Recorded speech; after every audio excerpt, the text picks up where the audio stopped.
Hello, welcome to Lazy Mini Painting. I'm Laz. Nice to see you all again. Thank you all for coming. Hope you're all well. Hope you're all doing good. I know I missed last week's issue, but I am going to start with that. I did pick it up, and I've managed to get this week's issue as well, which is issue 31. So we're doing both of those today. Sorry about last week. Yeah, timings in the Lazy Mini Painting household haven't been on form for the last few weeks. Hopefully they'll be coming back by next week. I should be fine again, but I'm not sure about tomorrow night because I'm not sure what time I'm going to be getting. Anyway, that's for tomorrow night. Today is issue 30 and 31 of Combat Patrol. So we'll start with 30 because I missed that last week. Noisy part, sorry.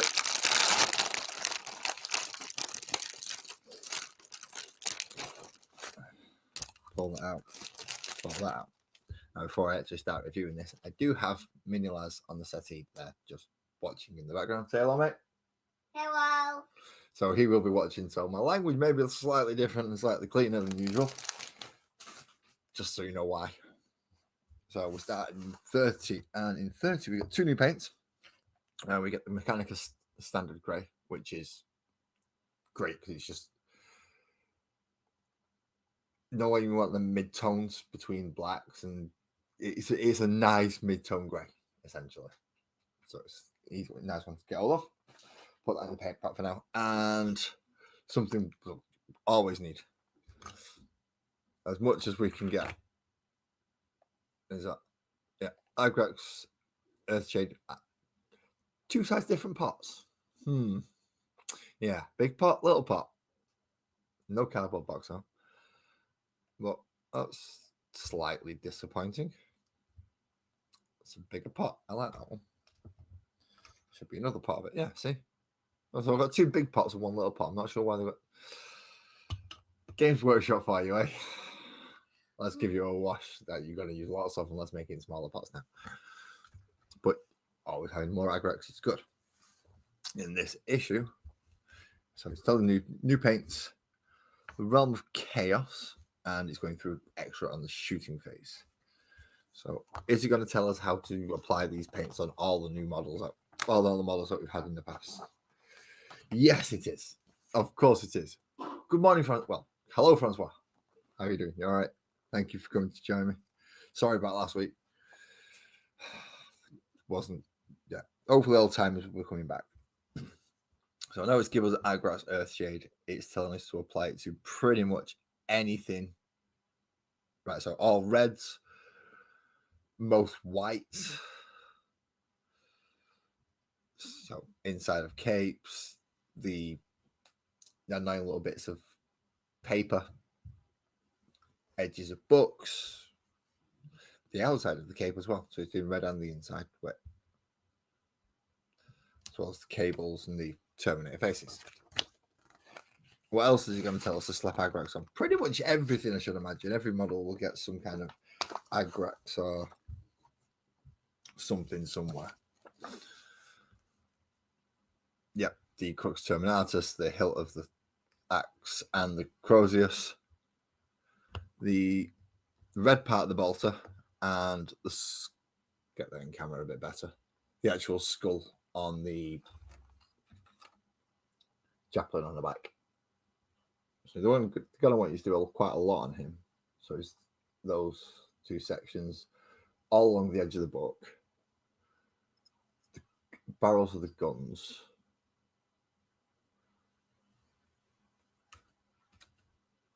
and it's saying give it about 15 minutes drying time. So they've had to take into account drying time for a change. That's nice. So let that dry and then come back over certain places. So all the papery type places, you're going back over it with Rakarth Flesh just to catch the higher edges, leaving the recesses so it looks shaded. Again, you're going back over with Mephiston Red on any of the red cloaks. And then Wraithbone for any of the skull sections. So that would include shoulder pads on the Terminators, and the Chaplain skull as well. Come back over that with Wraithbone just to highlight the ridge of his skull and things like that. Probably going to tell us that in the next page anyway, but never mind. Oh no, it's not. It's going to tell us how to do the other. But yeah, they have done it there. Even though they've done the Agrax Earthshade, they've come back over and just these higher edges, they've come back in with the Wraithbone and gone over it. Same with the Terminatus symbol on the shoulders. So it's telling you to go and find all the places like the straps and any leathery pieces, and he's not holding your hand through every model on this one. So you are going to have to go through. Same with the book on the back there. That will probably do well with an Agrax Earthshade, and then coming back in with the... Is it Catachamp? I can't remember what brown it is we've got. I know we've got brown. I can't remember which one it is. But... So when it comes to Eldar, or Eldari, sorry. Yeah, you pretty much Agraxing anything that's red. And again, anything that you're going to want the browny, leathery type look on, or at least that shaded look, it's going to want you to Agrax and then Wraithbone to bring it up to that ivory kind of thing. Okay? Yeah, can I please have some tomatoes? Yes. Thank you. Easily sorted. So it's playing the same techniques that over again. So when you Agrax the red sections, go back over it with the red. When you Agrax the Wraithbone sections, go back over it with the layering up of the Wraithbone. And some of these pages just don't turn very well, don't separate very well. I've still got the hole punch on it, and that one's ripped because it's stuck together. Come on, Hachette, dude, sort yourself out. I know you want the models really, but you can still put some effort in the magazine. So once you've got the work in progress, yeah, you can see the difference there just in the reset in the like the elbow crease where you can see the Agrax has shaded it and they've laid back over just above it with the actual color to make it more predominant.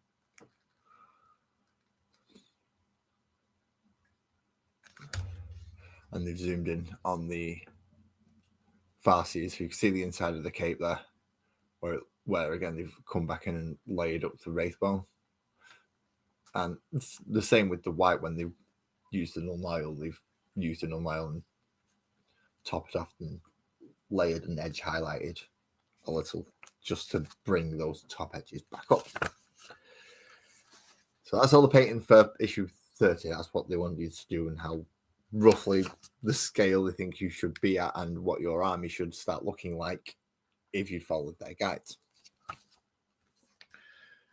What else do we get in here? Ooh, we get to find out about Harlequins. Now, those are actually these little guys. Now, we won't be getting any of these in Combat Patrol. I just happened to have given these from a friend. But I have a 5-man troop and a troop master, which hopefully we'll find out about in a moment. So, Harlequins. The performance opens to the thundering of engines that rise and fall like music as the hammering of gunfire beats out of rhythm. To the accompaniment of the screams of the enemy, the players of the Harlequins begin their lithe dance across the field, maintaining their flawless choreography until the final curtain falls. So, yeah, jesters, very circus orientated. Dante, maybe actually look at them. As I said, these are given to me, so this paint job has not been done by me, but my friend was actually adventurous enough to try and paint the check pattern, which you can see on there. He was going to do that. Very adventurous. Very, very adventurous. Although he has given me a nice starting point should I wish to try. So, continuing on. The Harlequins are a group of Eldari who live and fight in groups called masks.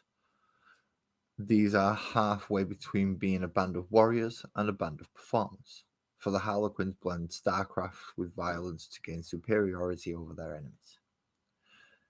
Though dedication and practice under the lead players who command them, through dedication and practice under the lead players who command them, each Harlequin perfectly learns their role.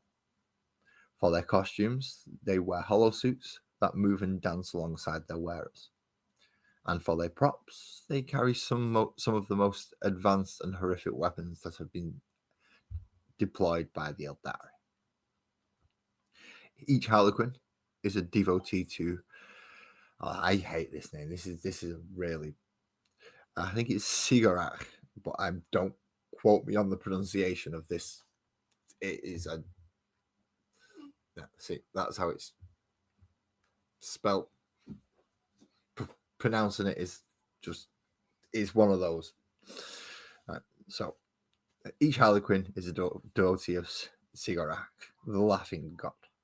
He is the trickster god of the Eldari, and the Harlequins take his lead, using performance and subterfuge to win the advantage over the enemy. As part of their religious devotion, Harlequins learn to and perform the mystic cycles of the Eldari, keeping tradition and story alive while keeping their performing and acrobatic skills sharp. Nice.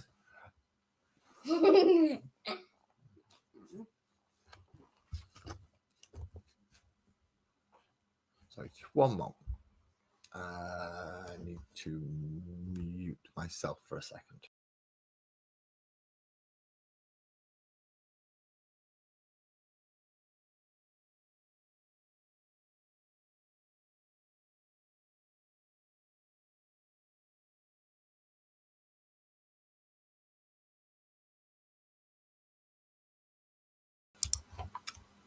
Sorry about that. Right. Where was I? I forgot what it was. Yes. Small section here at the bottom tells us about the Black Library. And if you are a fan of the hobby and you're interested in this, you'll notice that that's also what they use as their publication name. So Games Workshop's Black Library is all their books and stories. The Black Library is a colossal craft world-like vessel that contains the ancient and secret knowledge of the Eldari.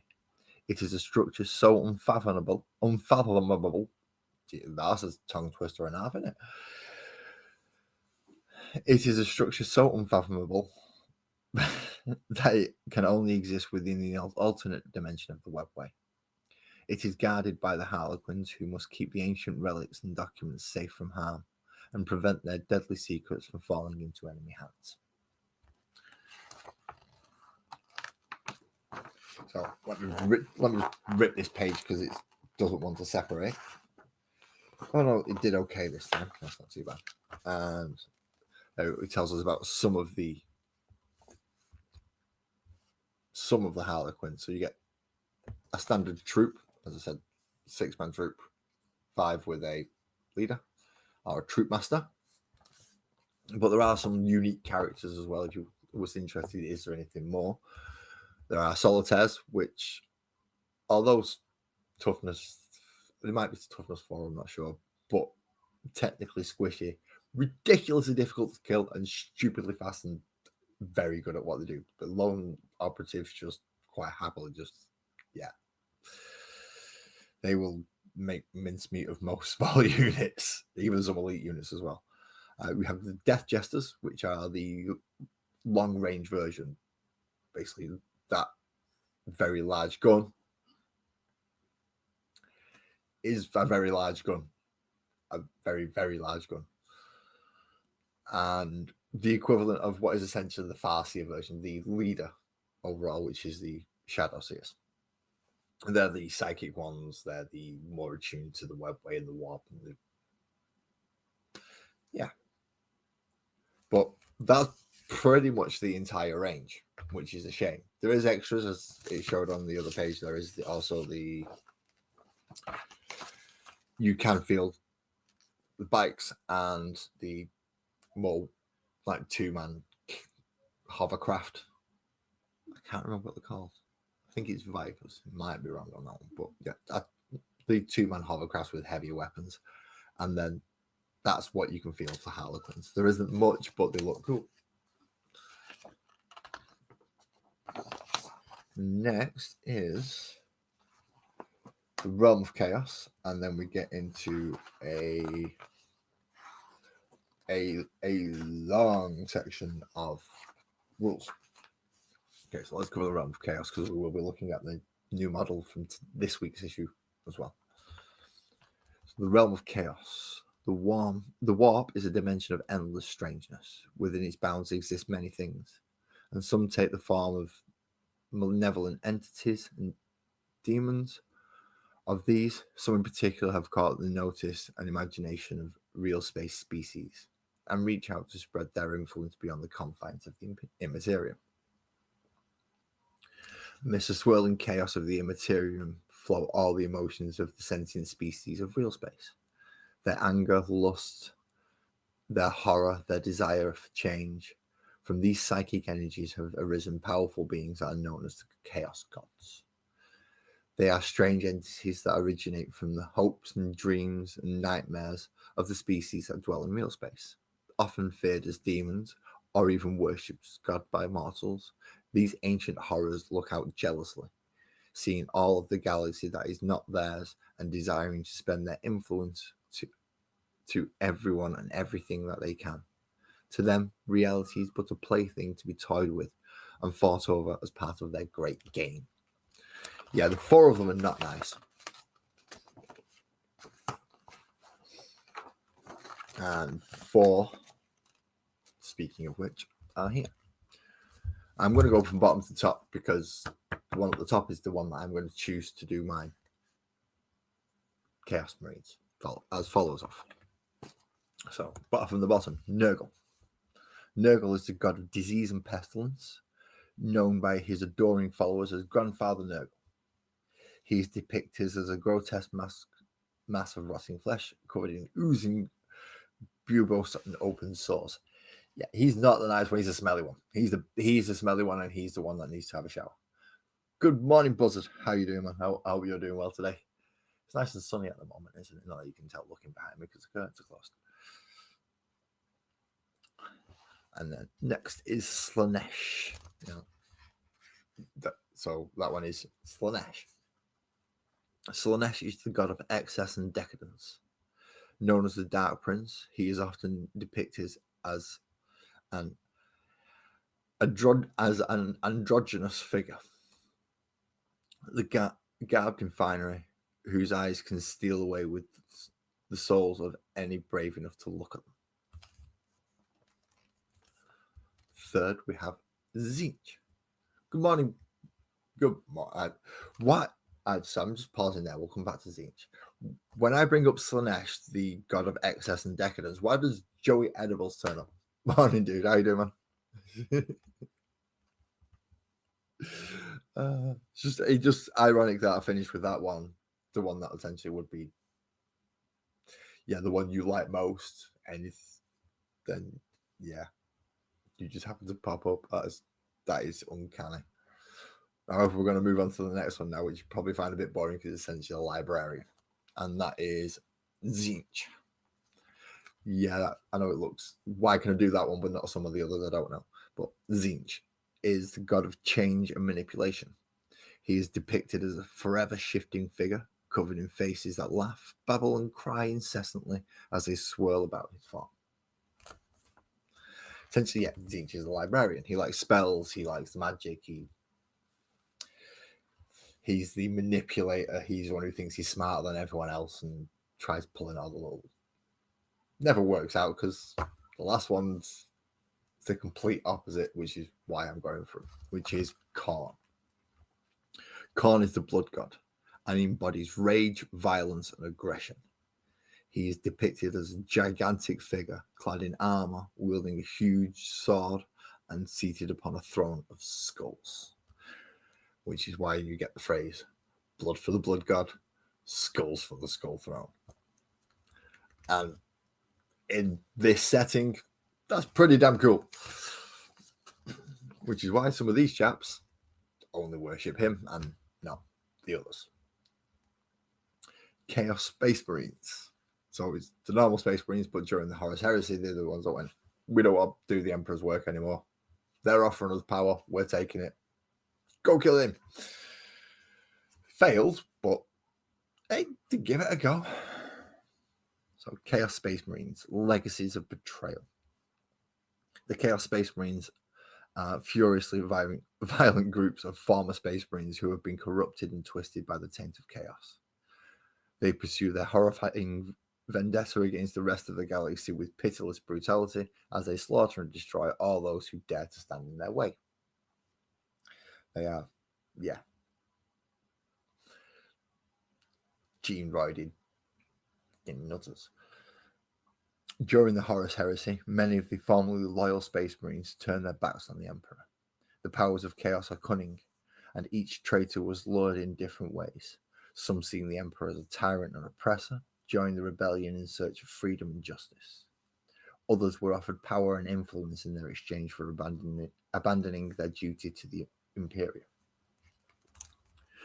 When the war was over, the victorious loyalists began the purge of the galaxy of the rebels. Feeling cheated of the promise of victory and dominance, the traitor forces fled in despair. Now they hide throughout the galaxy, emerging to visit vengeance on their former brothers who sided with the Emperor and to finally claim the glory that ought to have been theirs so many years ago. So yeah, they're a bit salty, is one way of putting it. A bit salty. They are very salty. They are saltiest of the salty. They're not happy. So what are they going into? Unfettered ambition. Many Chaos Space Marines are driven by personal ambition and a lust for power and control. They willingly sacrifice almost anything to please the Chaos powers, in the hopes of gaining favor and influence. The greatest warband leaders are widely known and feared for stopping at nothing to reach their goals, no matter how many bodies they need to step over to please their Dark Masters. Allies of convenience. Chaos Space Marines have twisted into new groups and alliances in the millennia since the Horus Heresy. Although some are descended directly from the original Space Marine legions, others have formed new warbands to serve their new masters. Amid these formations are infernal allies, demons and engines from the warp that fight alongside the Cursed Brothers to spread chaos throughout the wider galaxy.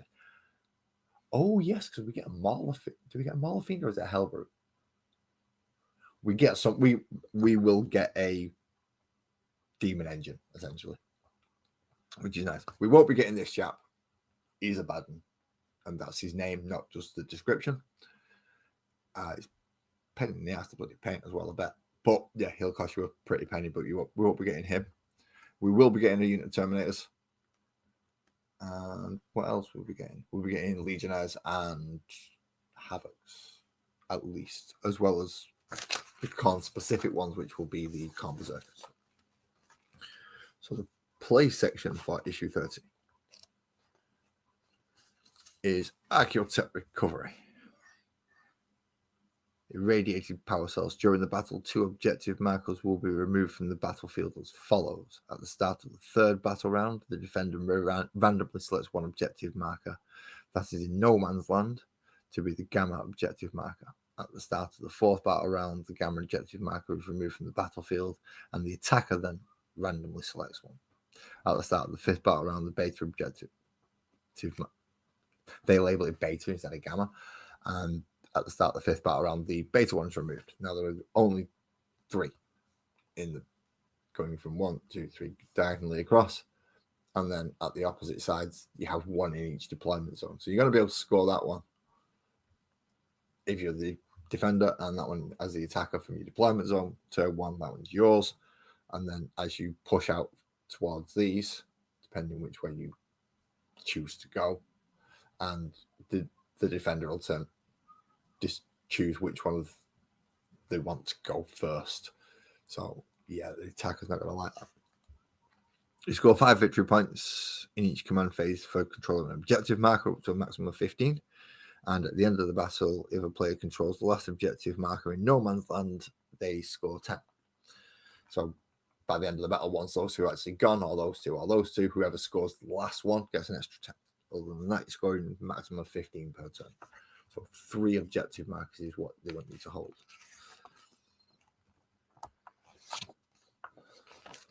Sounds like a nice little mission, actually.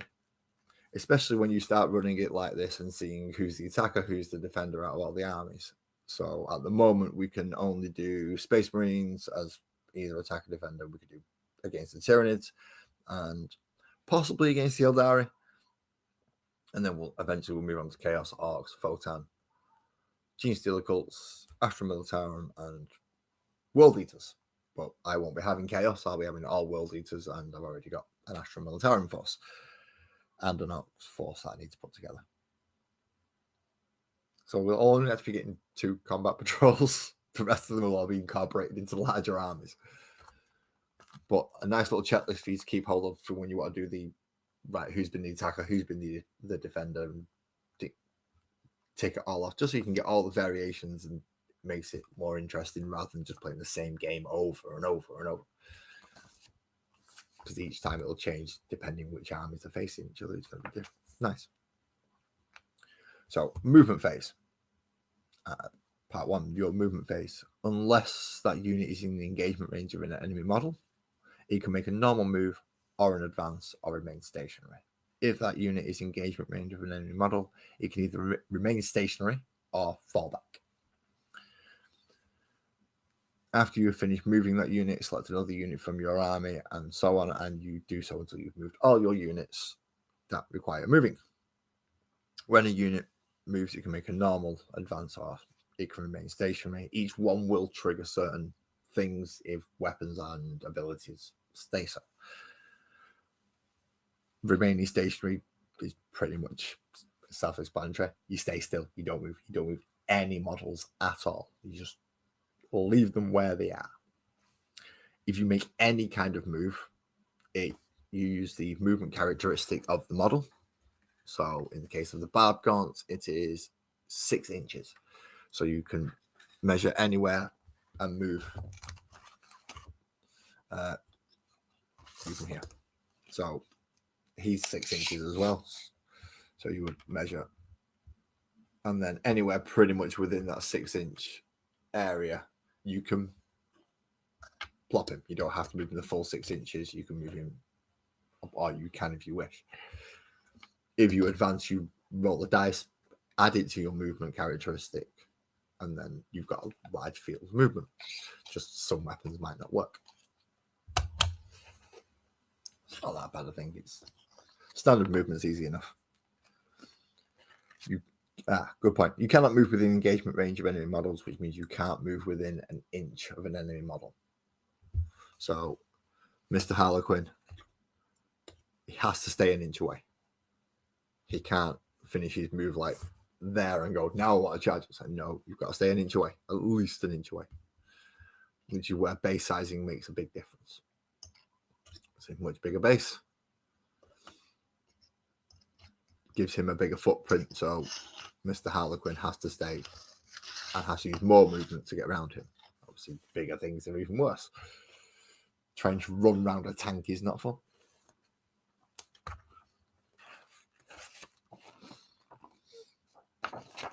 So, advanced movements. Yeah, advanced movement. You roll a d6. Still can't move within.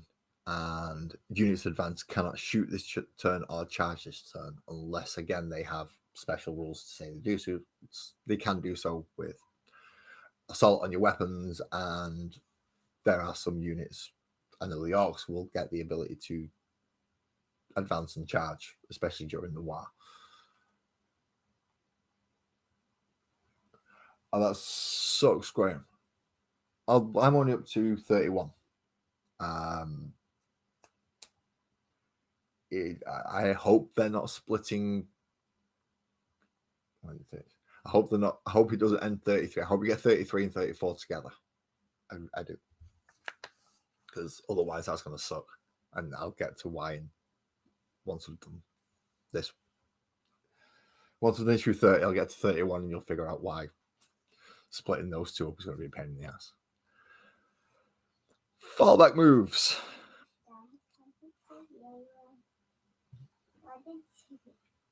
Because it will be.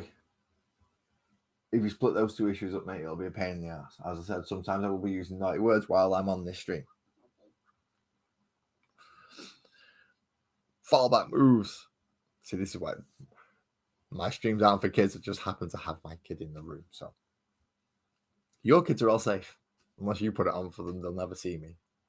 But my kids have to live with me, I'm afraid.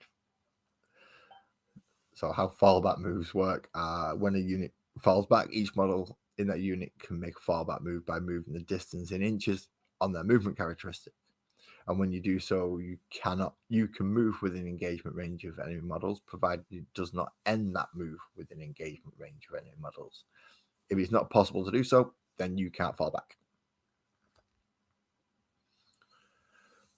You cannot shoot or declare a charge in the same turn you fell back unless you have side special rules because you're using bigger codex.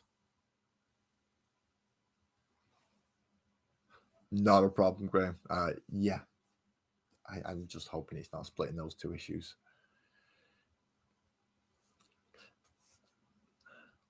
So, we have desperate escapes now. Unlike when making other types of moves, models can move over enemy models when falling back. Or making a falling back move, as if those enemy models were not there. But you must make a desperate escape test for each model that will do so. So, in the description here, these Infernus, is it Infernus Marines? Oh, Sternguard. Locked in close combat with the Von Ryan's Leapers. And they are going to fall back through the Termagants. So each one will have to make a desperate escape test. As long as, because they move from there to there, they finish clear of and not in engagement range, but they've moved through those. So before any models in that unit are moved, in addition, if the unit is battle shocked, when it is selected to fall back, you must make a desperate escape test for every model in that unit before he's moved. So you make a desperate escape test by rolling a d6 for each model, and for each roll of a 1 or a 2, one model from that unit falling back is destroyed, selected by you, so you get to choose, which is, I suppose, a bonus. The same model can only ever trigger one desperate escape test per phase. So if they fall through there, they've made 5 rolls, they've got a 1 and a 2, so 2 models die. Now those are Sternguard, so those are 2 wounds each, and it's outright gone. Doesn't matter. It could be you could have stacked stuff on, and you could be aggressors, you could be terminators, you could be terminators with storm shields for 4 wounds. You roll the 1 on a desperate escape, it's gone regardless of wounds. So be careful doing those stuff, especially with the more units that you might want to just go, I'll risk staying in close combat. How to move over terrain. Okay. They have given you a particular pain in the backside one here. So moving over the terrain, you use your movement characteristic, but you've got to pay a certain amount of movement to do certain things. So in the case of scaling a 3-inch wall, it costs you 3 inches worth of movement to get up there. In the case of going over a small pipe, it doesn't cost anything. If it was a little bit higher, it'll cost you 1 inch. But you have to measure both horizontally and then vertically and measure that distance to fill out the movement characteristic. Flying, on the other hand, no, you just go straight diagonally. You will measure from where it is to where it wants to go in a straight line, and it'll just follow like that. Much more convenient for those units with jump packs, wings, levitation through psychic abilities, however they get their flight ability. Jump packs and wings are usually the normal ones. Thing is, you can move over stuff quite freely. You just can't end it on top of models or within engagement range.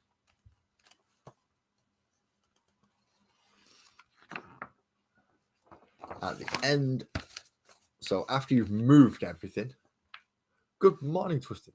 Thank you for coming to join us. Wow, it's really early for you.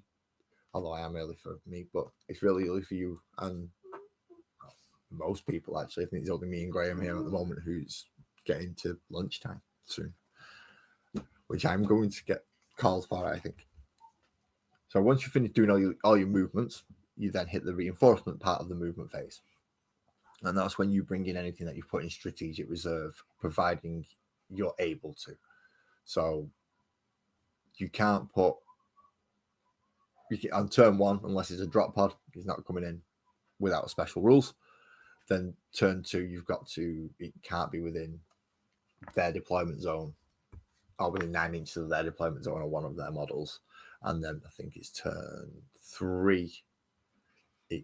There's other restrictions where you can get a bit closer to their deployment zone, and by turn 4 you can come wherever you want if you're deep striking, or come on at whatever board edge you want if you're coming on that board edge. That was a much simpler way of than doing it than reading all that. So after you've done your strategic reserves, it will move on to the next phase. But the telling us about transports here. Transports you will do just after you finish the unit's movement if you're disembarking or embarking. So all models have a transport capacity. I think 6 or is it 8 is like one of the lower end ones, and you can get some that have stupid ones like the Stompers. I think it's got like 20 or 24 capacity. It's ridiculous. But around 10 or 12 is what you'll get, usually enough for a unit and a character. Some will have something called a firing deck X, and each transport means that models equipped with weapons that many can fire from the top of it. So it's a firing deck 5, then 5 units that are embarked on can shoot from it. Don't have to get out, they can just shoot. If you wish to get in, because you're not already in, all the units, if a unit makes a normal, advance, or fall back move, and every model in that unit ends that move within 3 inches of a friendly transport model, they can embark on it. A unit cannot embark if it is already disembarked from a transport in the same phase. And when they embark, you just take them off and go, they're in there. And it's like, go. So you can't get out and get in the same phase, but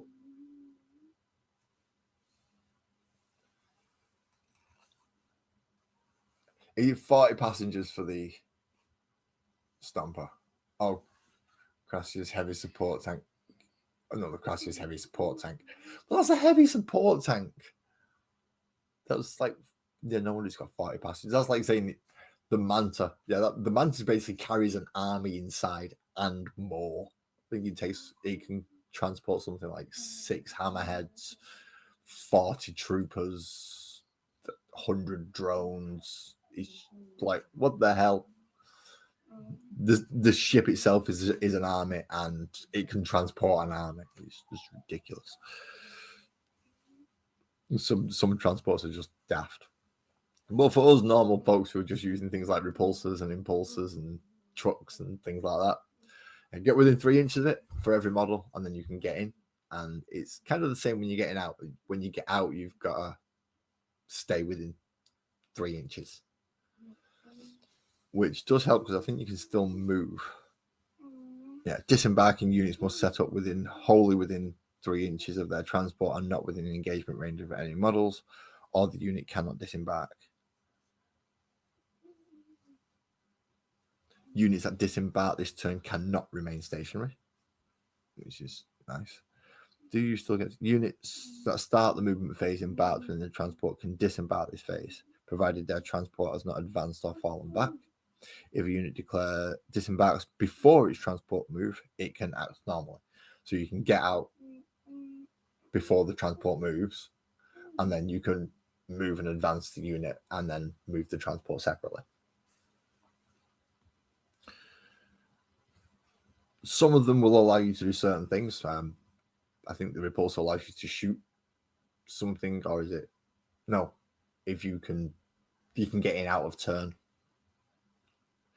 If you're close enough and you've been targeted, so you can get out, shoot, stay close to it, and if something targets the unit, they can get back in. But again, special rules. Each model will have them, and not all of them will be to do with this. But with transports, 3 inches is your bubble for getting in and out. And if it's moved, you've moved. And if it hasn't, then you can move as normal. Fairly straightforward. And now we're going to give us a diagram.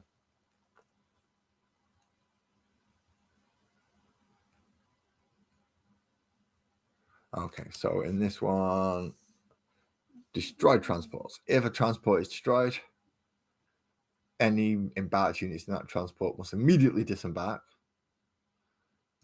Units that disembark from destroyed transports are not affected by that model's deadly demise. Instead, you must roll 1d6 for each disembarking model. For each roll of a 1, they suffer a mortal wound.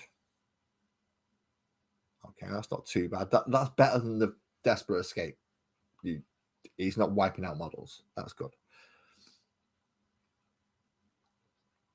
Until the start of controlling player's next command phase, that unit is battle shocked. Oh.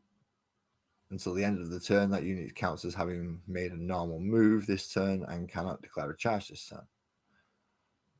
Oh. Well, that's... If it recovers his battle shock test at the start of the turn, then it will be able to make a charge. So unless the vehicle has been destroyed out of turn, I don't see how that's worked. You're going to have some kind of reactionary fire to kill the vehicle in after their command phase to make that unit battle shocked, so that it can't perform a charge in you, because otherwise it's going to get to the command phase and they're going to test to see if they're still battle shocked. If they pass the test, and they're going to just move as normal. That's weird. Emergency disembarkation. If the transport model is destroyed and it is not possible to set up a disembarking unit wholly within 3 inches of the transport model and not within engagement range of the enemy models, that unit must instead perform an emergency disembarkation. This is performed as described for disembarking from a destroyed transport model, except that the unit does except that a unit that does so must be set up wholly within 6 inches of the destroyed transport model instead of wholly within 3, and not within engagement range of enemy models. And when rolling for the disembarking model, that you suffer the mortal wound on a 1 to 3 instead of a 1. Wow, so it's a 50-50 chance if you can't get out normally by getting out of a destroyed model and you have to use the emergency one, it's a 50-50 chance you're taking a mortal wound instead of a 1 in 6 chance. Ooh, that's not good. Oh, and that comes to the end of issue 30. So in the next issue that I'm going to cover, we're going to be covering the Dark Apostle and his 2 Dark Disciples.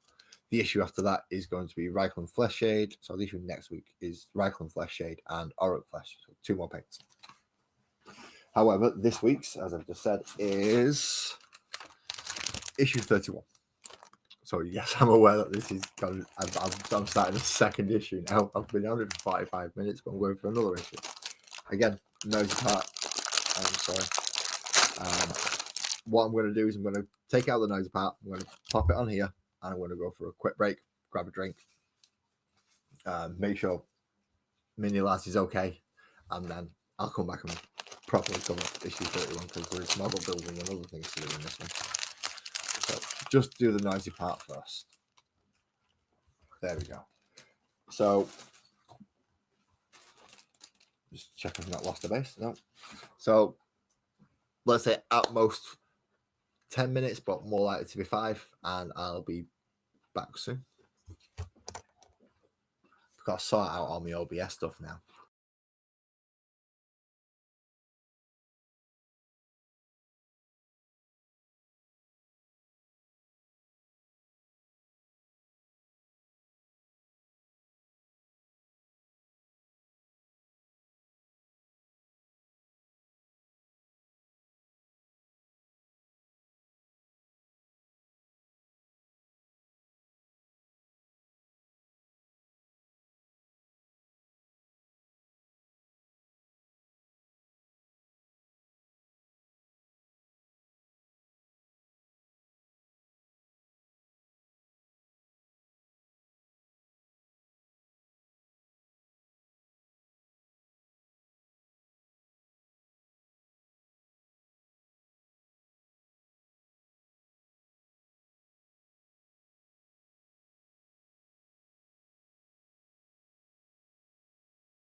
And I'm back. So thank you for everyone who waited or skipped it if you're watching it in the future. So let's carry on. So, issue 31. In this one, we get Chaos Space Marines, Dark Apostle, and a new scenario. So it's a how to build, how to paint, collecting Chaos Space Marines, and then Arena of Madness. So let's build some models first. Now, I don't... As I said, I wish to convert some models. I wish to run my entire Chaos Force and turn them into World Leaders Force. Mainly because Lazarus would quite easily proxy as Angron with size and scale, so that wouldn't really be a problem to run an Angron within an army, and that would finish it off nicely for 2,000 points. So in here it's going to tell us to build Dark Apostle and his disciples. But it does tell us the disciples first. Let me just have a quick look at the Apostle, because there are certain parts that I wish to convert, which does mean I will be stealing at least this section from this Marine, because I want to have a big axe instead of the book, because World Eaters don't have guys running around with books, they just have guys running around with axes and chainsaws. So I will be wanting to convert him if possible. That should be fun. But we'll start with the disciples first. And this one is the one with the hunchback, hunched over with a book on his back. Not quite sure what I'm going to use him for, but that is, for both of them, should be this sprue. You can see the book already there, and a very large. But is it going to be over both of them? Nope, it is going to be over both of them, because that's the cloak for the actual. Couldn't they put the apostles on one and then the disciples on the other? The apostle on one, disciples on the other? No, of course not. That would have been too easy. So we need to look for number 10 and number 11. Now, number 10 is here, and I've got a feeling number 11 is going to be on this one. Yeah, number 11 is there on the other one. I couldn't find my good clippers. I'm having to use my Games Workshop ones. They are sufficient. If they're the ones that you've got, then don't think, oh no, they're not the greatest ones. They're good enough. It just means you might have a little bit of cleanup afterwards with mold line remover or sand stick, or in my case, retractable blade. Just giving it a quick scrape over just to remove any. Oh, that's a nasty little mold line all the way down there. So removing any mold lines or any imperfections from where you've snipped, if you wish to go to that much care and attention. Nice. I've got a feeling I'm going to be using these more for D&D, so I'm putting a little bit of care into it because they'll be more stand out as models rather than in the Chaos Army where they'll be lost within a unit accompanying something else. So that section, and then what, number 11, which is his face. He doesn't have a face, he has a mask. Okay. I just realized I'm going to need. Oh, there it is. I was wondering where my glue was. Yeah, there was only one snippy bit, right? Okay. Alright, it's on a really fiddly bit for scraping, which is nice. Thank you for your well-designed sprue layout. I'm going to be very extra careful with my thumb on that bit. I'm just going to finish up a little bit with my nail because I don't want to be scraping too much. No, they're not easy fit and push fit anymore. So this will go on just over the spike on his chest. Oh, wait a minute.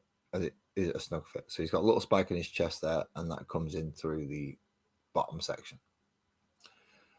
So looking at it, probably best putting glue on here. Please don't say I've got to. Please flow. Please flow. Nope.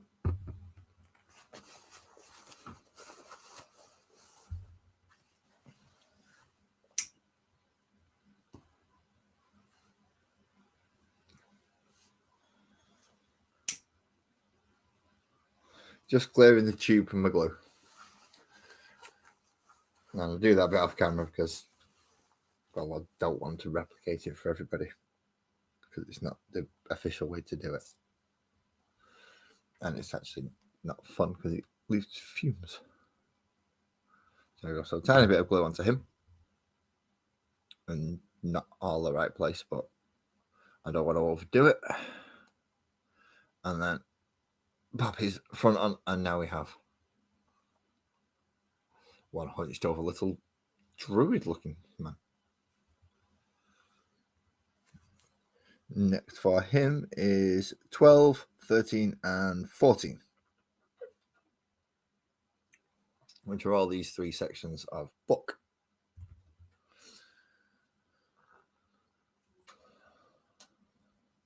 Now this does not look fun to be snipping because these are very fine pieces. Let's try and get as clean a cut as possible. That's 12, which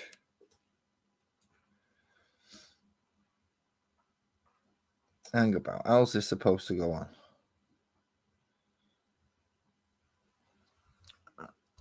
Let's just move a bit closer to the camera so we can all have a look.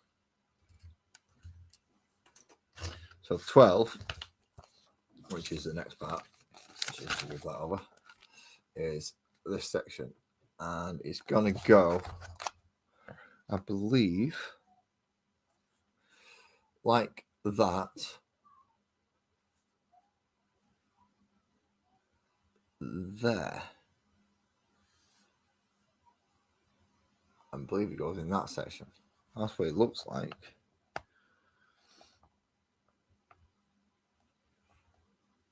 Yeah, there are little dimples for it to click over into the chain. So yeah, it does go exactly there. Nice. That fits quite smoothly and snugly. Did I get it the right way around? Does either side look more ornate and look like it should slot differently? Does that slot in that way just as easily? Or is it only... Right, no, it's got to go in that way.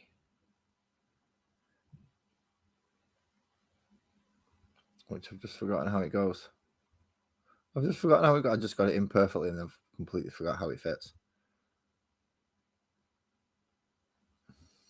This is why making sure you can dry fit it properly and you can get it right when you need to is right. Okay. So I know it's going to glue that, that, and that. Right. Let's be quick about this and accurate. Takes a bit of fiddling around, but once it pops in place, it kind of pops in place.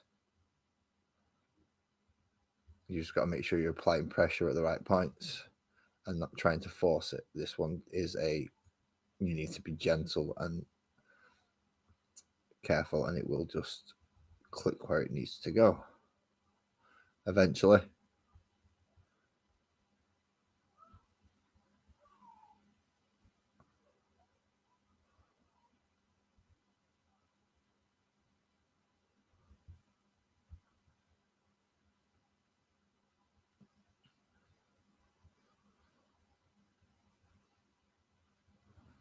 That should be the right place. And 13 and 14. 13 is the open hinge one for that side, which is this one, so it covers the other half as well as the opposing cover. Oh, I'm assuming it's actually a stand. It's kind of a walking book stand.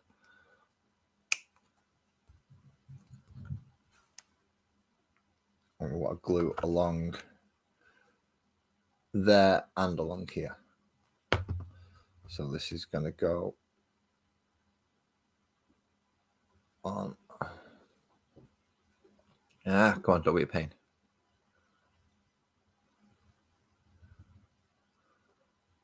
It's going to fit on the opposing side to be like that. Yeah, dropped it. That wasn't part of the plan. So I will need to, again, similar areas, dab there, but this time along there as well. So when this goes on,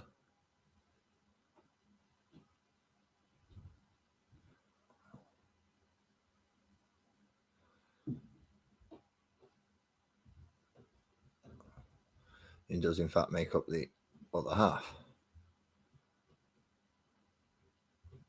And then 14 is going to clip into the other side. And that'll be him done. 14 is the other part of the book there. What on earth is... I dread to even think what this little tiny bit is here. I'm not looking forward to it. Where we go? Yeah, it's the next guy. Lucky me.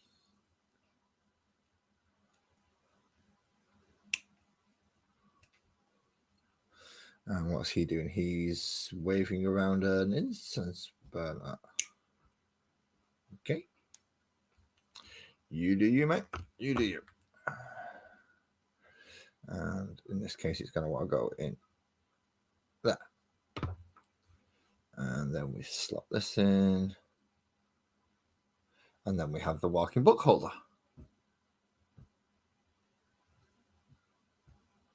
The duck has returned. And let's pop him on a base so he doesn't fall over.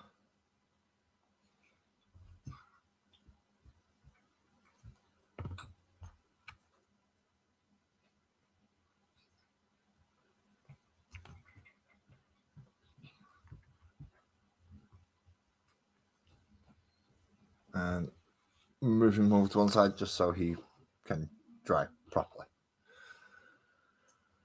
Next is the other Dark Disciple. So we need number 15, which is this one, and 16, which is that one, and 17, which is that little tiny beast that I've just said I don't want to know what it goes with. Of course it is. It's one of the very next things that I need to use. So snip. Number 15. Come on.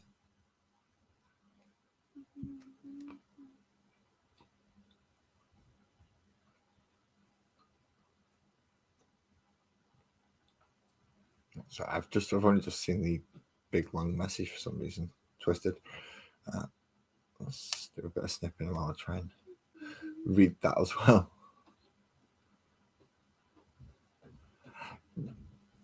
Nice. Yeah, using gloss is definitely something that requires ventilation. So the back of his body, his legs, each of these ones.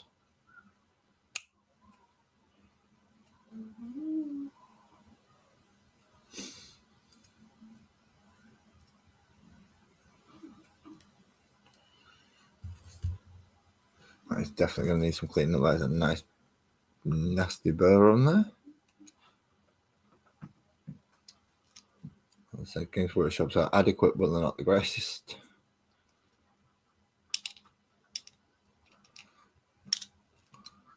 You know, it's guaranteed you will have to do some kind of cleanup.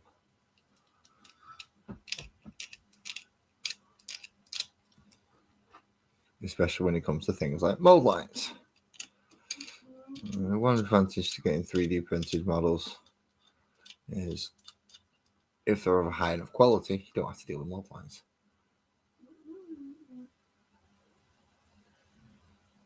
Oh, excellent. So every year you have ducks. And it's a shame then. If you could show through more, maybe you could hunt one and then you have some duck. But obviously keep the ones that keep coming back available. You don't want to scare them off too much. I don't want to scare them off at all, really, because having ducks is nice. I'll go with it. I would like ducks. Better than bloody geese. Geese are horrible. So now that I've joined that up, I've noticed that there is quite a big burr there that will affect painting. Even though there's a bit of a gap as well. If you know how to make sprugu, you can fill it that way. If you wish to use green stuff or some other kind of putty or something to smooth into the gaps, go ahead. Nobody says you have to, though. But if you're going to be entering competitions and you get good enough to be able to do really good paint jobs, it is definitely worth going that extra little bit just to make sure it's nice, clean, smooth.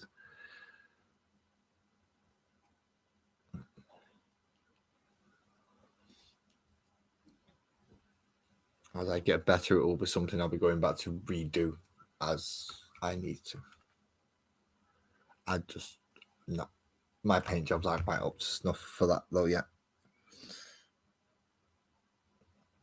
Right, so when you put in this little bit on here, you're supposed to, it's very slightly angled. Looking off the instructions, which aren't even on the freaking camera, that's good, isn't it? Looking at the instructions here, it's kind of pointing down.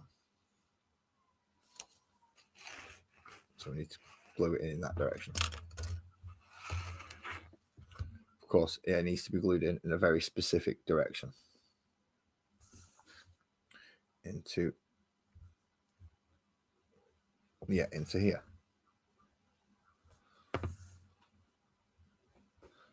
So let's orientate it so we can try and at least attempt to get it pointing in the right direction.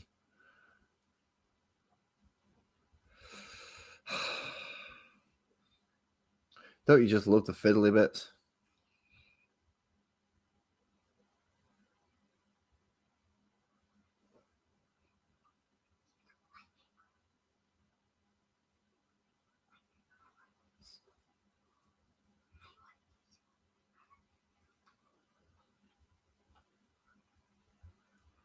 I hope that's right. It looks to be right, but I'm not sure. So after that is 18. 18 is an entire piece, which is this one. So it's the hand that's going to go on the arm and the other arm entirely.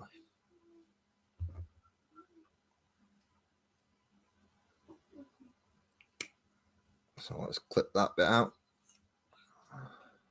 Being careful because the chain on this might bend a little as you're clipping it, so be careful. I'm doing it off camera for that reason. I'm trying to be extra careful because some of these snipping points are fragile, especially the one that's on the spike at the bottom there. That one's particularly horrible.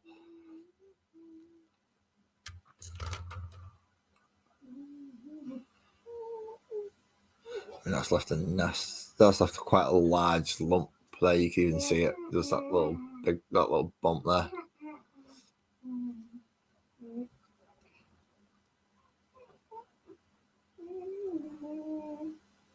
Yep, geese are horrible.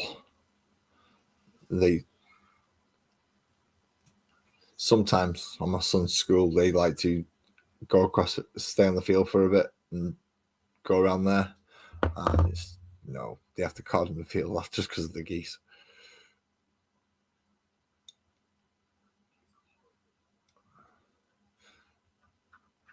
Primary school or elementary school, you can't really have kids getting attacked by geese. Parents will be in an uproar.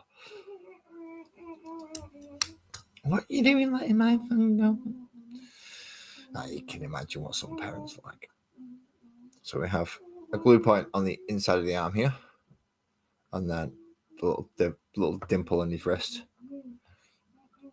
And we need to make sure this arm goes in and this hand goes in as well. So let's put the hand in and then line the arm up.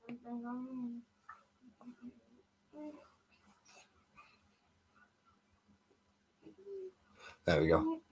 So that's him swinging on. It's not quite an incense thing, but it is because he's going to have a big flame on it in a minute. Which is number 19. So it's this nice little flame. That's a shoulder pad that I need in a minute.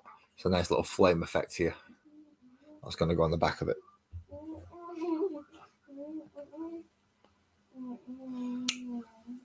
Clip, clip, clip. Clip, clip, clip, clip, clip, clip. And then we want to glue on the little dot section. Because that's a bit that's going to go in the back of here.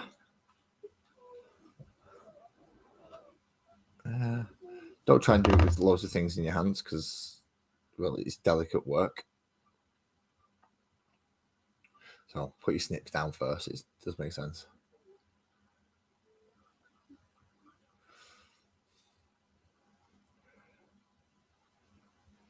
Yeah, but when the outnumber is too much, you've kind of got to go, yeah, that's not what I'm going to go for.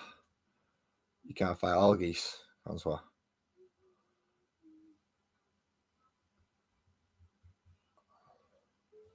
You're smart enough just to leave the buggers alone anyway. You should be all right over here. I mean, I don't know what it's like around where you are. Because you may get a lot more geese than us. And they may be a little bit more brazen. But as our equivalent is probably seagulls. You have to get used to doing seagulls. So, there we go.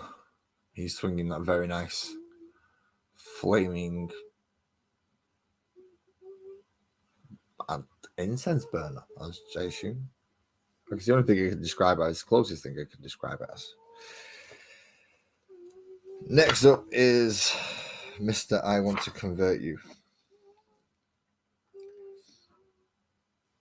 Now, do we get some either or options for him, or is he just one loadout? He is just one loadout. Okay.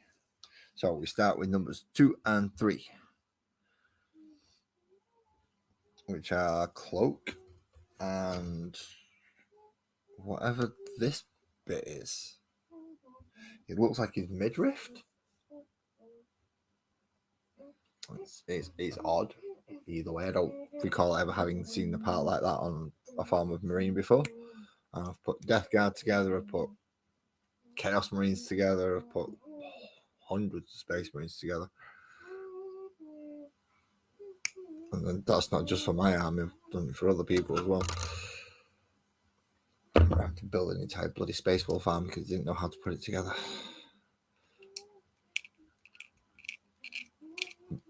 Back when a lot of the characters were metal.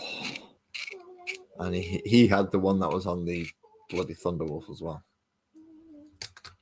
That's the name character that was on the Thunderwolf. That is. That's 2. And this is 3. Where on earth am I? I don't get what 3 is as a part. I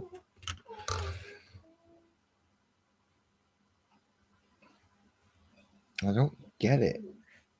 I don't understand.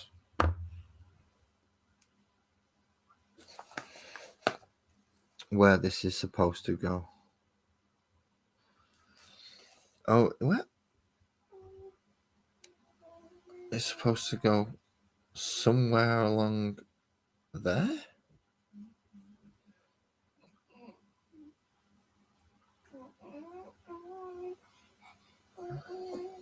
Right, so it's supposed to go along. Right, as it says it's supposed to go along here.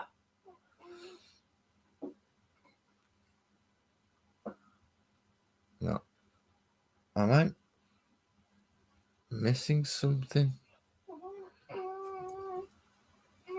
within the molding and the shaping of this?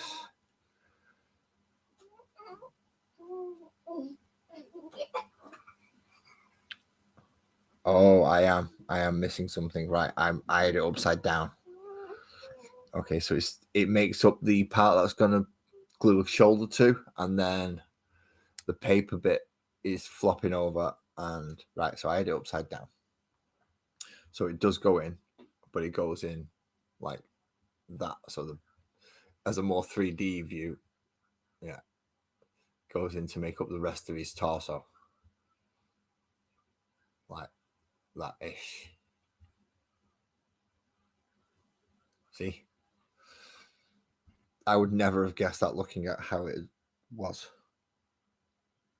So glue it along the edge of the cape, and we're going to need some along here as well, just to hold the shoulder in. And then the curve goes up as it goes in into. I had it a minute ago and now I can't get it again.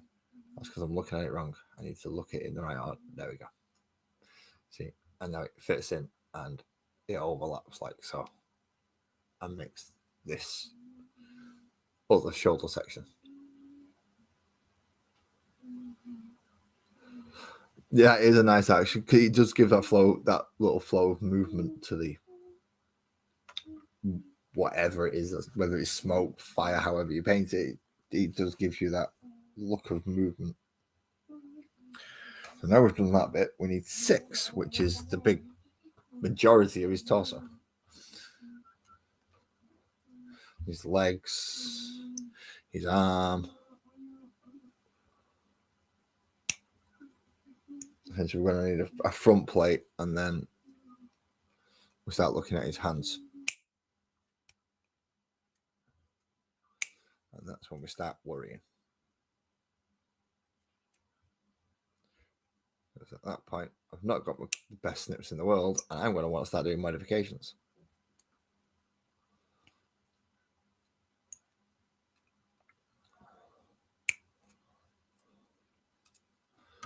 There we go. That's him. And pretty much we're gluing the torso in.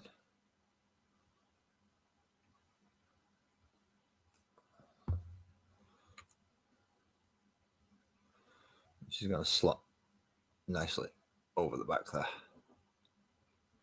He's still got the open front chest at the moment, but that's not too bad.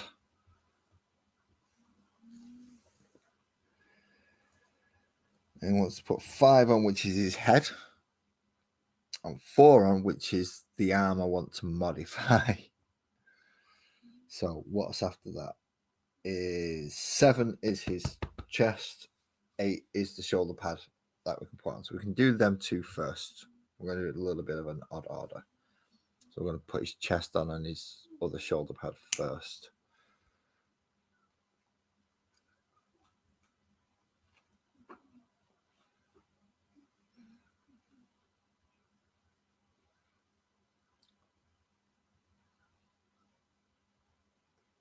Because, yeah, we've already got one, which is the one that's holding the... Well, the one that this model's holding a book. I intend to remove the book if I can. I would like a Lord Executioner, please. I don't want a Dark Blossom. Or at least something that's going to stand as a standard Lord in the World Eater army. So a bit of glue around his chest.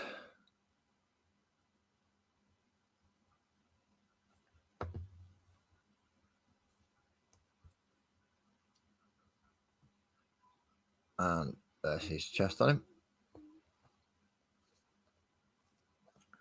And the other shoulder pad, which pretty much just fell off anyway because I knocked it. I'm just going to clean up that horrible looking bit there, and he's going to have a chink in his armor.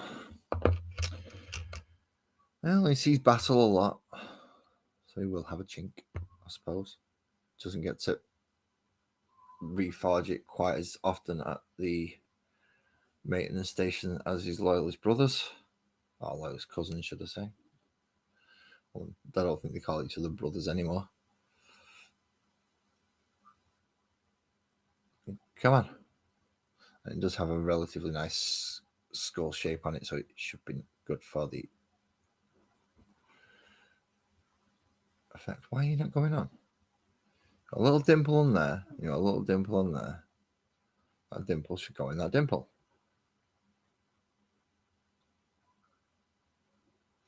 Really? You're going to leave me that big gap? Apparently so. Okay. Backpack, which is nicely a flame.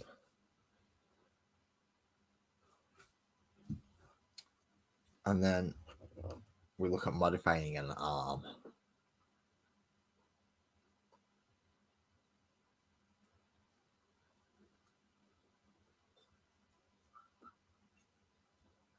Yeah, 6 foot by 4 foot. Nice. Oh, and you want it in how many parts? Into 4 pieces, so each one's going to be 2 or 3.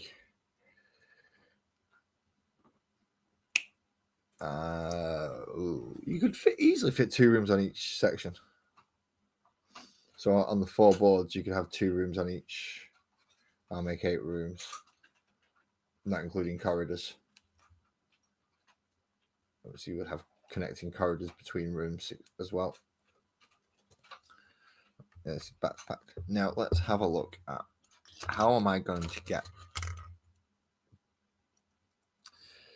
the axe that I want on the arm that I want.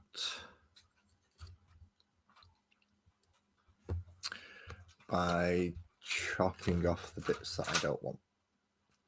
So in this case, I need to try and come through at his. Let's start at his elbow.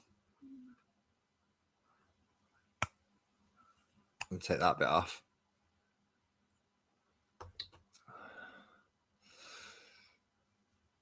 Now we work closer to the point that we actually want and try not to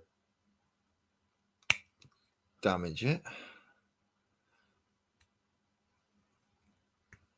Take that bit off. There we go. And now we can actually do with sandpaper. Just try and remove some more material and flatten it out, so when we do try to pop this bit together, it's going to fit nicely. Hopefully.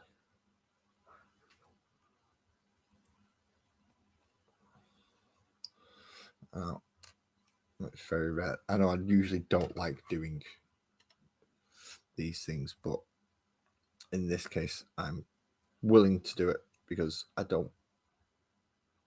want a full Chaos Army. It's like the only faction I have a Xenos army, I have an Imperial army, I just don't have a Chaos faction. So I want a full Chaos faction if I can. Which is the only reason why I'm going to this extent. To make the world be your army.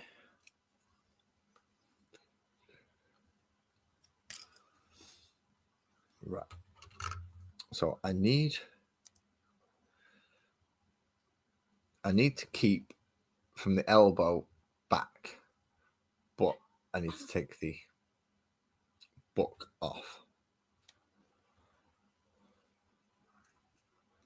So again, working not too close, but not too far away from the point that we want to kind of remove and keep, and then start lining up to see how much more we need to take off. In this case, it's the rest of this little wrist guard section, which is, I'm not looking forward to this because this is going to be quite a close one. It'll be a little bit more difficult than doing the axe hand a minute ago. Or doing it with sandpaper might be the better option. And just sanding it completely in this case. So sandpaper and get a grip of it.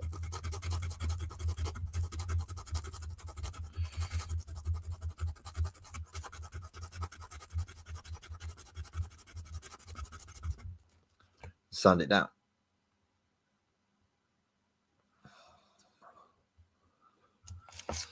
The fun of converting. I've not done too much of it.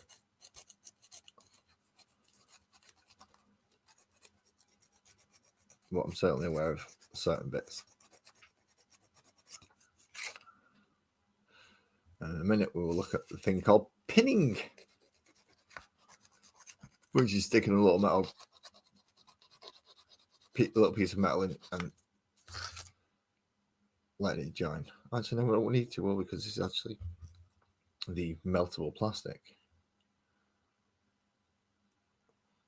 Okay, now let's try matching the arm up now. See if it goes okay.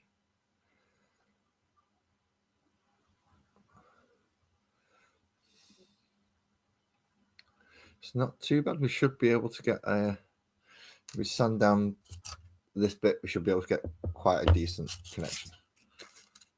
I've got to try not to get the hilt of the axe.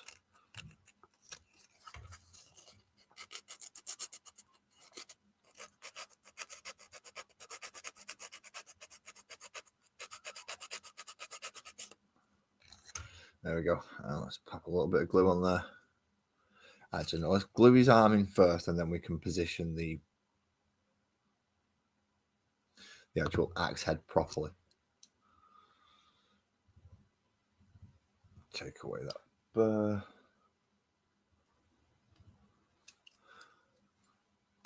What time we're on? Not doing too badly. 2 issues. We're not doing too badly at all. We'll pop his arm in there first before I glue his arm on.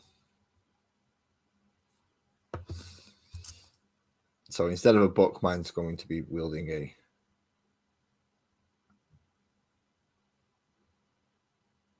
great big whopping axe.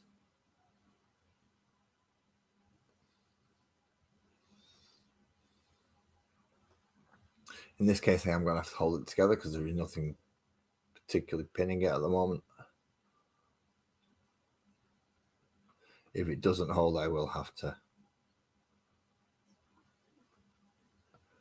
pin the weapon, but there we go.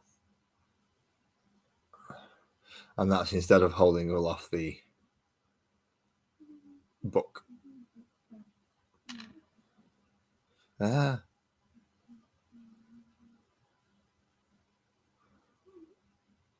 Seems to be the bit inside its shoulder that's not connecting properly. See?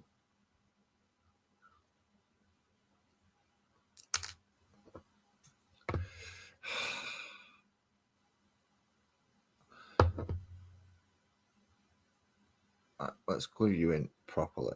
Now, stay.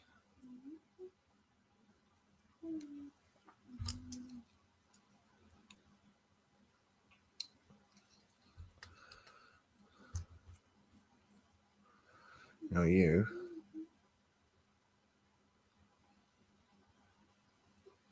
connect this down. This will be needing to pin, I've just realized.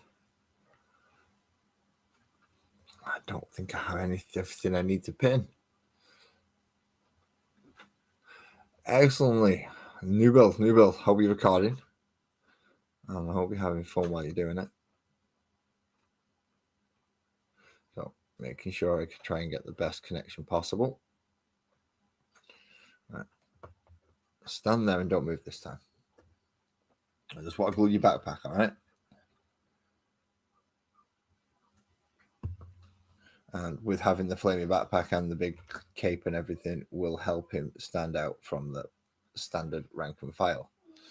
So whereas the rest of them will be looking like that, he will be a little bit more ornate with the big axe and the flames.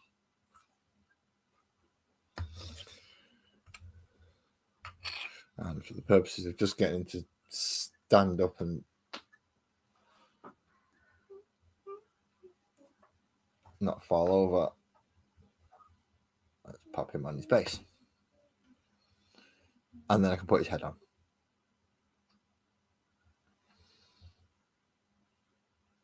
See, these are getting bigger and bigger and bigger, and I don't like them. And some of these bases are just not big enough for the models that they've got in mind. I like the dynamic pose and I like the fact that they're big and flowy and everything, but make sure they fit on the bases, please. What else have I forgotten to put on? Oh, his pistol and his head, as well as his head. I knew there was something else I forgot to put on. So on this leg round here, so the arm, the same side as the book, if you put it together through the instructions, or the axe, if you're looking from my perspective, he has a pistol on his leg, which is number 9, I believe.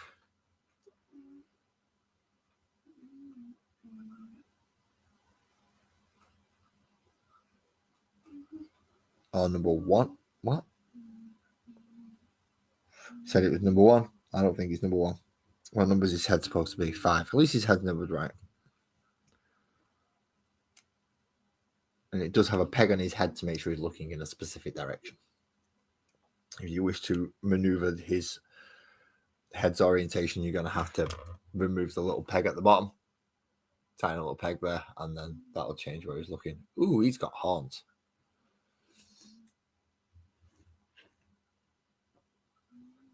In this case, they're going to represent the butcher's nails,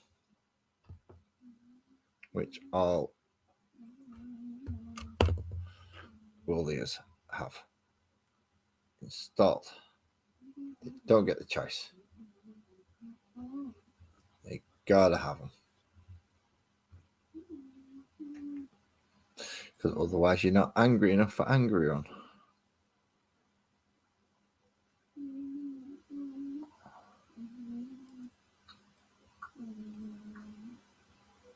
Oh. All right, you are supposed to be looking that way. So he's supposed to be looking that way, towards his little staff, not his big axe. And lastly, the pistol, which again has a little divot on it. It's a little dimple bit there, which is where you're going to glue and slot into his leg. I shan't be painting him today, though. So sadly, I shan't be painting him because I use my airbrush to do the zenithal, so I can try and maintain a similar look across the arm with what I've done with my tester. Just knock this into place. Come on.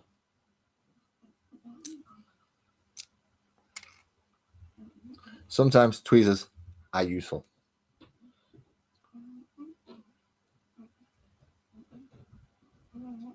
There we go. Pressing back onto the base there. And now we have the, well, what would be a Dark Apostle for everybody else, but for me, a Lord Executioner.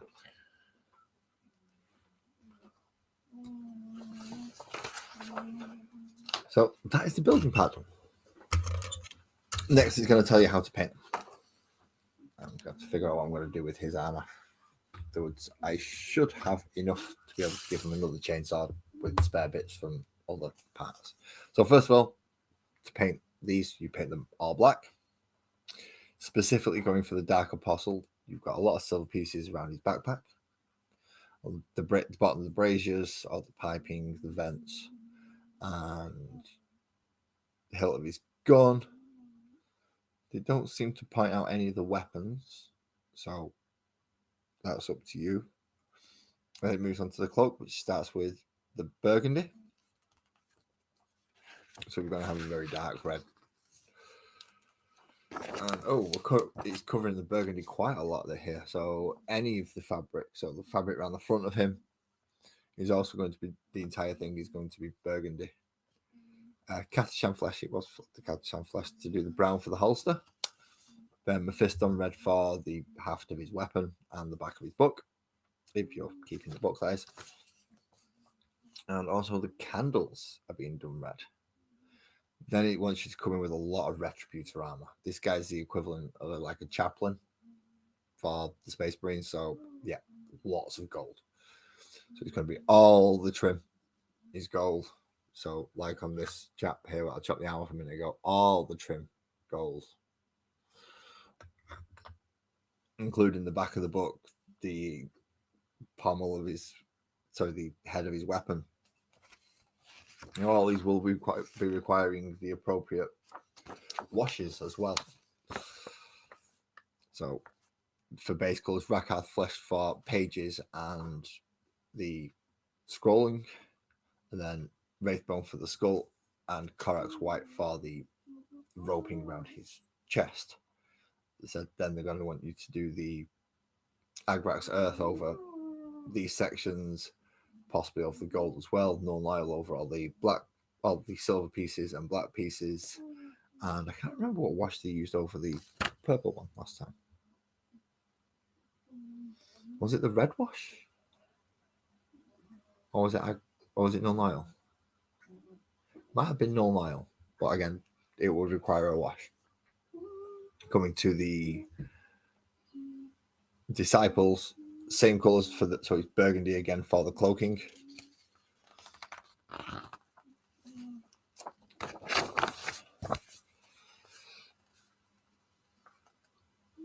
Wraithbone for some certain pieces. So if this is the guy that's holding the book, what's he holding there?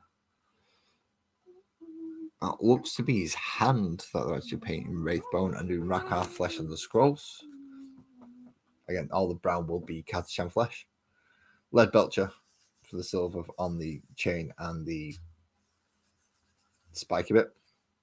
And they want you to do the book holder, I think it's a Lecton. Yeah, Lecton, there it says. They want you to do that gold, as well as some of the chaos symboling. Then we're coming back in with Mephisto red to do the candles, the inside of the cloaks. And then we're using Mechanica standard grade to do the under clothing. So basically what the base hue and uniform that they got on underneath is grey, underneath the cloaks. Well, they want you to do him very pale is quite concerning. And as I said, they will want you to come back in and wash pretty much everything. So Nuln Oil in this case for the book, as well as along the chain. And yeah, so the burgundy does get a Nuln Oil wash as well, as it says there. And Agrax on the pages, and the remembering again to come back in with the original colours. Luckily they've listed them all, like the Wraithbone and the Rakarth Flesh where needed, to bring up the highlights back again, so it's not all washing. You've got the original colour. Layering and highlighting, isn't it fun? So this will be the first time you've actually given us a model, and we've got it up to reasonable tabletop standard. If you followed their guide, that would be more than adequate to be put on a tabletop, and you can clearly see what they are. Quite nice looking, even though he's quite a nice looking model on its own, even though I've hacked it to pieces and changed it. Oh, we get to name him again. So, rolling table, if you roll a 1 or a 2, the result, this Dark Apostle whips the troops around them into a seething fervor just before battle. His name is Tigran. 3 or 4, this Dark Apostle likes to get into the front lines and slay enemy troops with his cursed Crozius, and that would name him as Lechbayan. If you roll a 5 or a 6, the Dark Apostle zealously ensures their fellow warriors fully embrace chaos, and that would name him as Melkos. Again, you don't have to name him if you don't want to, but it's something they put in, and it's fun to do if you want to. We do have a quick going over the data sheet of the Dark Apostle. Dark Apostle coming with a bolt pistol and an Accursed Crozius. The Accursed Crozius having 5 attacks, hitting on 2, strength 6, -1 AP, 2 damage. Not bad at all. Close combat weapon for the standard apostles, 1 attack each, hits on 4s, strength 3, no AP, 1 weapon. So they're pretty much extra wounds for him. Kill them off first. Okay. It does have a special rule. Dark Zealotry. While this unit is leading a unit that contains a Dark Apostle, Each time a model in that unit makes a melee attack, add 1 to the wound roll. So in close combat, it lets things punch a little bit above the weight. So if you're normally wounded on 4s, you're wounded on 3s. But if you're normally wounded on 5s, it brings it much more into your favor at a 50-50 split at that point. So nice little rule. It might be the Hellbrute we're getting. That's why it's pictured here. So a new scenario. Arena of Madness. Set up your battlefield like this. So you have a Dark Disciple, Apostle in the middle, and a Disciple either side, and a gateway. A gateway on each side. And we also have, we have naming tables if you wish to specify to a god. Anyway, scenario. Yeah, we've got gateways. Okay, so we're starting in the middle of the board and we've got 2 gateways. Chaos Space Marine deploys, and during each command phase, the opposing player makes another roll and deploys the corresponding unit in the gateway that they are given. Okay. So let's have a read that again. That was sounded weird. To play this scenario, one player must play Chaos Space Marines and the other player must play the opposition.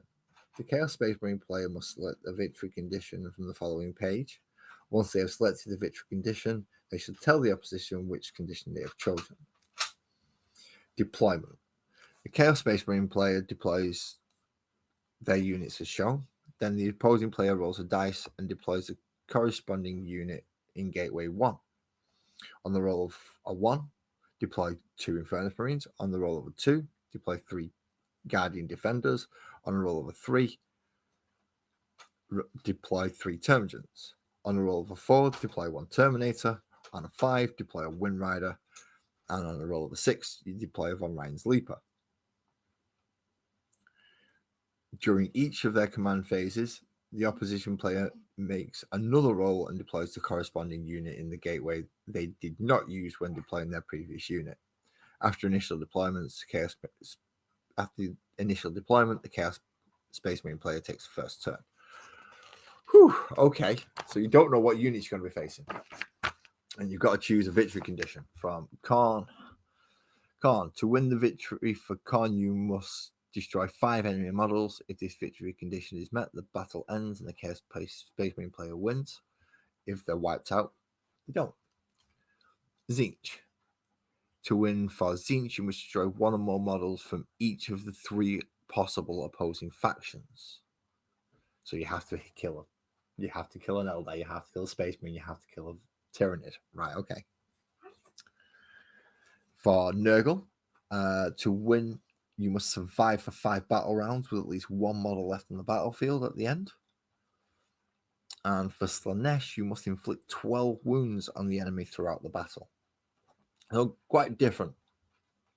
Some may be slightly easier than the others, depending on dice rolls. So by the looks of it,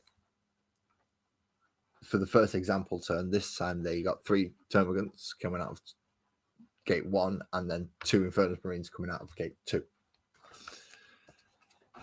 Already glocked in close combat and been shot at. That is a fun little, that's an odd little scenario, but that sounds like fun. Just for those 3 characters, just to go like, okay, wave after wave after wave after wave after wave after wave, survive or perform X task, and it, well, that does sound like fun. If anyone plays that, let me know. Let me know how you got on, how did it work out.